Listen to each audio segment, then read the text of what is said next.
মাঝে মাঝে মনে হয় ঝাল ঝাল কোনো কিছু দিয়ে ভাত খেতে পারলে ভালো লাগতো। তো আজকে আমার কিন্তু এরকমটাই হয়েছে, এই জন্য আমি লইট্টা শুটকি ভুনা করে নিয়েছি। আর এই লইট্টা শুটকি ভুনা দিয়ে ভাত খেতে আমার অসম্ভব ভালো লাগে। আপনাদের কার কার ভালো লাগে অবশ্যই জানাবেন। তো চলেন দেখা যাক আমি কীভাবে শুটকিটা ভুনা করেছি। তো প্রথমে আমি লইট্টা শুটকিগুলোকে দুই পাশ থেকে কাটা ছাড়িয়ে তারপর হচ্ছে এটাকে ছোট ছোট করে কেটে আমি একটু টেলে নিব। আমি শুটকি মাছটা রান্না করার আগে সবসময় একটু টেলে নিই, এতে কিন্তু এর স্মেলটা খুব ভালো আসে। তো টালা হয়ে গেলে এরপর আমি এখানে অল্প পরিমাণে পানি দিয়ে আমি 2 মিনিটের মতো এটাকে একটু সেদ্ধ করে নিব, যাতে এটার ভেতর থেকে কাঁটাটাকে ছাড়িয়ে নিতে সুবিধা হয়।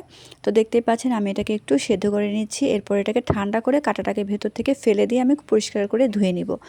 এরপর আমি একটি কড়াইয়ে পরিমাণ মতো তেল দিয়ে এর মধ্যে দিয়ে দিব হচ্ছে রসুন কুচি। রসুন কুচিটা একটু বেশি দিব। এরপর দিয়ে দিব হচ্ছে পেঁয়াজ কুচি।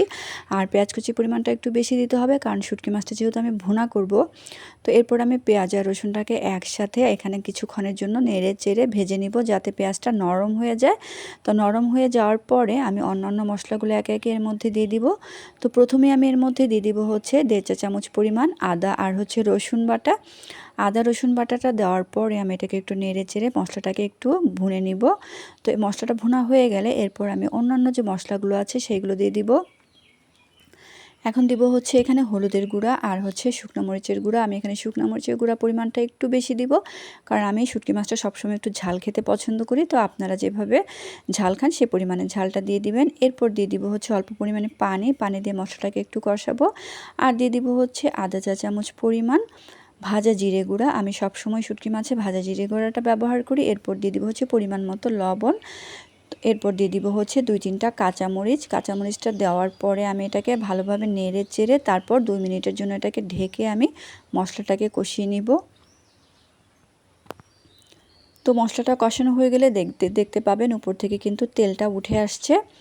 তো তেলটা যখন উপরে উঠে আসবে তখন বুঝতে পারবেন মশলাটা কষানো হয়ে গেছে। তো এই পর্যায়ে আমি আগে থেকে পরিষ্কার করে শুটকিটা ধুয়ে রেখেছিলাম সেটা দিয়ে দিব।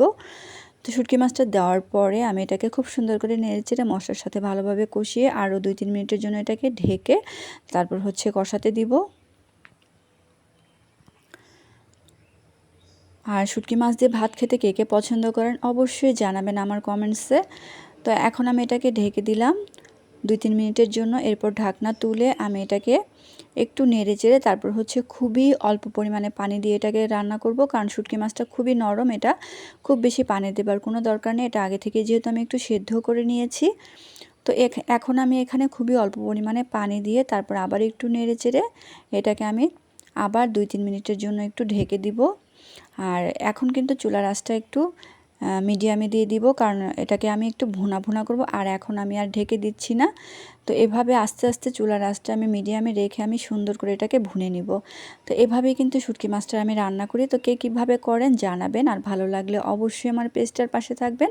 আর এভাবে যত বেশি ভুনা ভুনা করবেন ততই কিন্তু খেতে ভালো লাগবে। তো ভালো থাকবেন সবাই, আজ এ পর্যন্তই। আল্লাহ হাফেজ।